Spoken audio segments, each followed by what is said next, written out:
This guide will help you pass the hardest oxygen not included achievements. Number 1. Super sustainable. This trick feels like cheating, so you can decide if you want to use it or not. We start by building a solar panel, build a wire on the panel, but don't connect the wire to anything else. Not power consumers, not batteries. Does this solar panel generate power in practice? Of course not, but surprisingly, it generates power on paper. When I did the test, the super sustainable achievement progress counter is at about 680 kilojoules in the beginning of a cycle. I let the solar panel run for about 1/4 of a cycle, and the progress counter reaches about 960 kilojoules. That's about 280 kilojoules produced in 150 seconds, or about 1900 watts. Normally, a solar panel has a maximum wattage of 380 watts, and it's not even achievable with sunlight because the sunlight lux varies throughout the day-night cycle and would go completely dark in nighttime. I would say 1900 watts is generating at least 7 times as much power as an optimally placed normal solar panel on paper. And I'm not even placing the solar panel on a planet with high sunlight lux.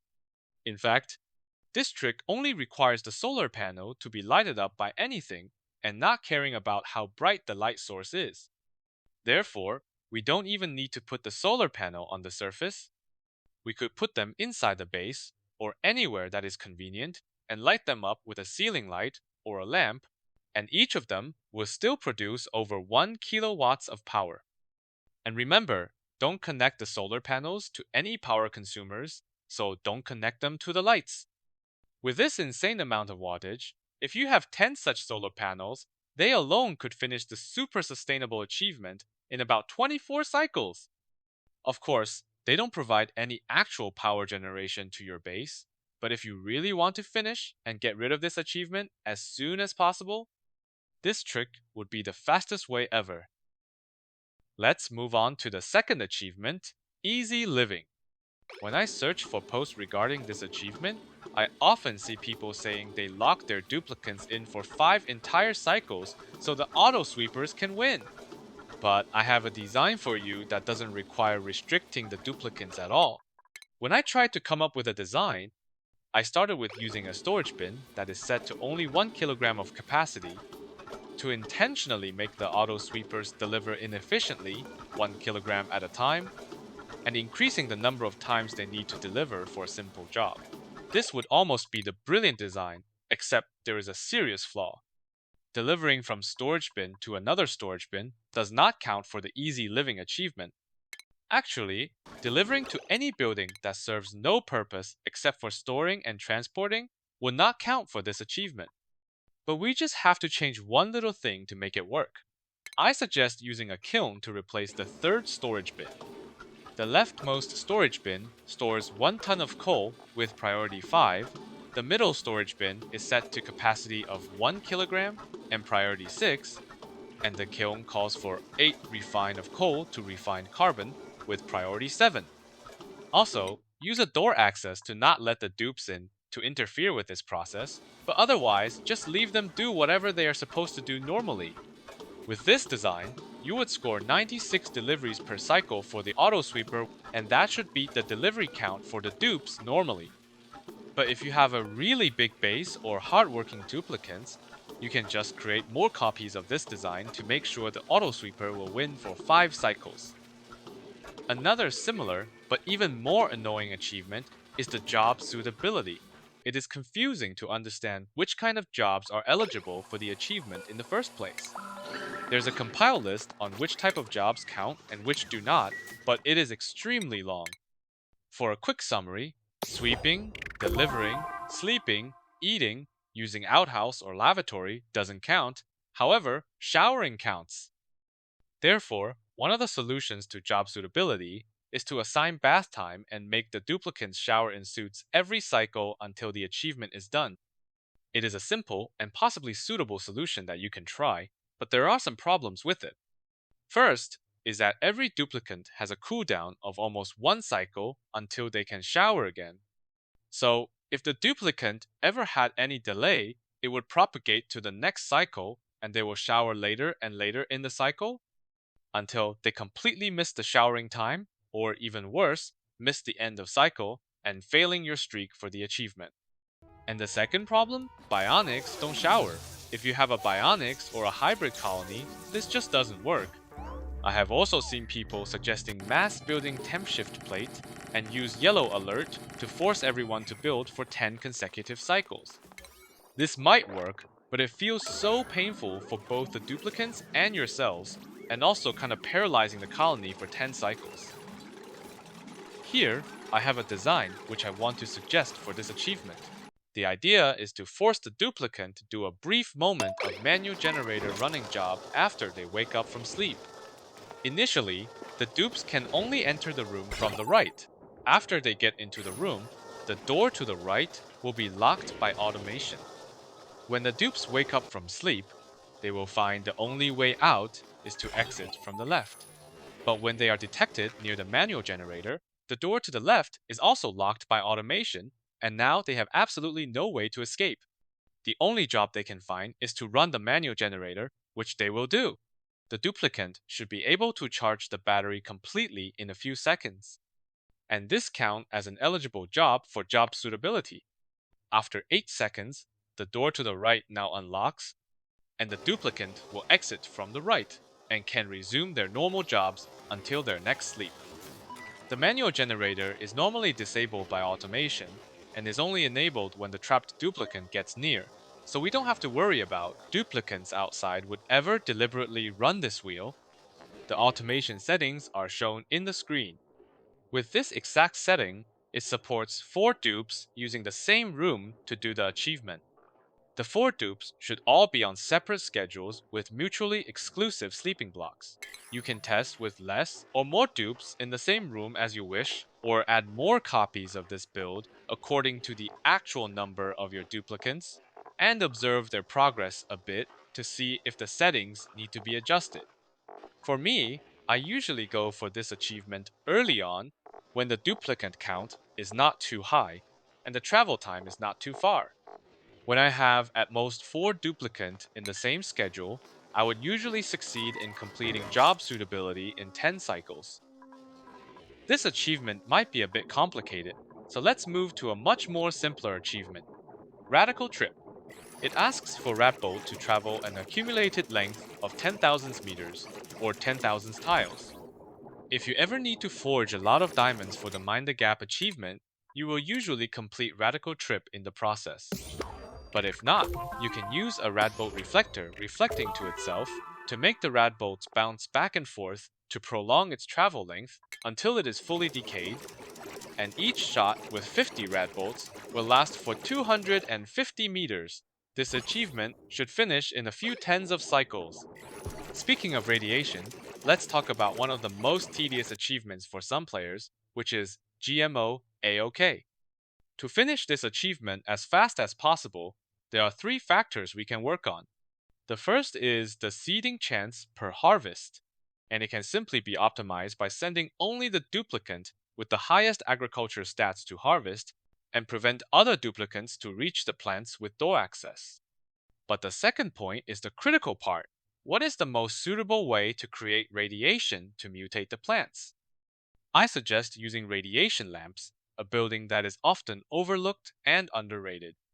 The plant mutation chance only depends on the radiation amount received while the plant is harvested, so there is no need to generate any radiation at all outside of harvest. Therefore, radiation lamp, which can be easily automated to turn on or off, has an advantage specifically for mutating plants. It also has the advantages of having a small footprint, only occupying 1 tile, and the radiation it produces is very directional and concentrated, making it easy to make design so the harvesting farmer will not be exposed to high amount of rads. You might think the research reactor is the ultimate solution for this achievement, but I would say the radiation lamp is still practically the best solution because of the next advantage. It is easily portable.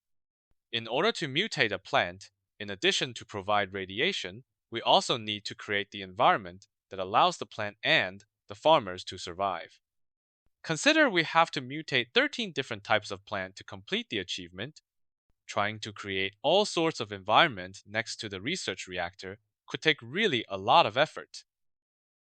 On the other hand, it is easy to bring the uranium ore and power needed for the radiation lamp to run to the suitable environment for the corresponding plant. For example, for common plants like mealwood and bristle blossom, we could just install the radiation lamps in our base and mutate them as they grow. For nosh beans that are native to rust biome, we could indeed grow them in the rust biome where the temperature is already suitable for them, and the required ethanol for irrigation spawns nearby naturally. For the gas grass that could only be found on the Mu planet, we could bring the uranium ore and dirt to install the radiation lamps on the Mu planet, and we can utilize the free intense solar light and natural liquid chlorine that is needed by the gas grass. In general, it is much easier to bring the materials for radiation lamp to the naturally desired environment than to create a reactor and then trying to create all sorts of different environment near the reactor and add radiation protection on top of that. Use radiation lamp wisely and it will give you an easy time for GMO A-OK. If you are able to travel to the outer planets, you might be close to completing the Cosmic Archaeology achievement. This one also takes quite a while to finish, but is rather simple to explain. For 10 space artifacts, you just need to collect from 10 distinct points of interest in the space with an artifact transport module. Visiting the same location twice would always only give you office mugs. The terrestrial artifacts are the tricky one because it requires you to dig into many other planets to find the artifacts, and you have to ensure duplicate survival during the process. There are 10 artifacts guaranteed in the outer planets, 2 in Mu planet, 2 in Marshy planet, 2 in Regolith planet, 2 in Water planet, 1 in Tundra planet, and 1 in Superconductive. But there is at least one more located in either your home planet or the teleporter planet, so there are at least 11 terrestrial artifacts in total. This means we can afford to not collect one of them and still be able to complete the Cosmic Archaeology achievement. I often personally choose to not get the one in superconductive because messing with the magma can really slow things down. Out of all rare space materials, only supercoolant is practically essential for achievement purpose. So if you don't find the need to produce thermium, there is no need to dig into the superconductive planet. You could just land a duplicant or rover there to solve the cluster conquest achievement, then leave the planet. However, if you would like to get thermium or the superconductive artifact anyway, here is a quick trick to delete the magma and create a safe passage. We will need about 100 kilograms of algae, plastic to build conveyor meters, and some refined metals to build wires and automation. Place the conveyor meter on top of exposed magma columns that you want to delete, and set the conveyor meter to 0.005 units or 5 grams. Use automation wire to connect both ports of the conveyor meter so they constantly reset themselves when the limit is reached. Now, start dropping the algae into the magma, 5 grams at a time. The algae debris will be quickly cooked into dirt and then into sand tiles, and they will start piling up. The sand tiles will very quickly, displace the magma into the space exposure, which deletes them. You should be monitoring closely and disconnect the wire for the conveyor meters on columns that are about to be hit by the magma or the hot sand. This can be done by pressing Shift key and then D key. When things settle down, we have a safe passage consisting of sand, and the duplicates in Atmos suits can now infiltrate the planet without having to pass through magma. Now let's talk about 2 early game achievements, Locavore and Carnivore. They and Super Sustainable are often referred as the 3 failable achievements. Since the release of Frosty Planet Pack, there seem to be even more questions on how to complete these 2 achievements on Ceres, and this is what we will cover now.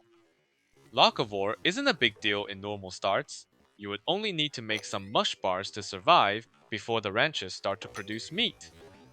But in Ceres, there's a problem with it: oxygen. Since there are no algae in Ceres, it is intuitive to use Alveo Vera, which is the new plant in the DLC, to produce oxygen for the colony. But with the Locavore constraint, we are not allowed to plant our own alveoveras, and the wild ones really don't produce enough. The solution for this is actually pretty simple: electrolyze for oxygen. It is easy to put down an electrolyzer in wide open and start running it before cycle 10. And actually, even when not doing Locavore, I still suggest to start the colony with electrolyzing for oxygen. But you might have a lot of concerns about doing this, so let's justify this solution with some analysis. There are no initial water in Ceres, so the water needed for electrolyzing is generated by Ice Liquefier, a new building introduced in Frosty Planet Pack. The Ice Liquefier consumes wood to convert ice into water, but the wood consumption rate is really minimal, and the initial free 20 tons of wood would easily last for 500 or 1000 of cycles, long enough for you to transition into other water source or make a renewable wood production chain. The wood heater that warms the base also consumes relatively little amount of wood, so there is no need to overthink about running out of wood in the early game. The building that actually burns the wood stockpile really fast is literally the wood burner, but that is not very relevant to the context here. Another common concern is it uses too much duplicate labor, but ice liquefiers actually use even less labor than alveoveras. Alveovera generates 36 kilograms of oxalite per harvest action, and it takes 5 harvest action labor to get 180 kilograms of oxygen. But using the electrolyzer only takes 2 actions, which is deliver 200 kilograms of ice to the ice liquefier and then dump 200 kilograms of water bottle for either the liquid pump or bottle drainer to pick up. Doing this would also not cook the base in a short amount of time, especially since Ceres is such a cold start already. Not in 10 cycles, not in 100 cycles. 1000 cycles? Maybe, but that is a very long time for you to prepare cooling or to transition into other builds before the base can really get warm. In conclusion, use the electrolyzer and Ceres Locavore or oxygen production would be a really easy job. Now, let's talk about Carnivore in Frosty Planet starts. The build order for this is quite different from regular starts. Carnivore requires eating 400,000 kilocalories, and it can be satisfied by converting tallow from 3 seals and meat from 11 mammoths into pemmicans. 3 seals can be easily found on the surface of the planet. But mammoths really depend on the map size. On large maps like Ceres, it is possible to find 11 mammoths already on the map, and the carnivore would be trivially easy. On smaller maps like Ceres Minor, you might only have 5 mammoths on the entire map, and you have to breed more of them to make enough pemmicans. The problem is, we have very limited food to feed the mammoths, because they feed on plume squashes, and due to the Locavore achievement, we cannot plant more of these in the early cycles. Therefore, we have to utilize the spare amount of wild plume squashes we can find wisely to get the maximum amount of mammoth eggs possible. After we wrangle the wild mammoths into ranch and finish taming them, their reproduction progress would be revealed. And we have to monitor their progress and micro, so the scarce plume squashes are fed only to the mammoths that can reproduce if, and only if, it is fed. A tamed and fed mammoth would gain 8% of reproduction progress per cycle, and 0.8% when tamed and starving. 1 kilogram of plume squash would grant the mammoths about 19% of additional reproduction progress, and it's better if we can afford to cook it into squash fries, which will give them 30% of progress. So for example, if a mammoth with 95% reproduction progress and not starving, it should not be fed since it will be able to lay an egg without eating anyway. A mammoth that has 2% reproduction progress should also not be fed because it is still too far away from reproducing.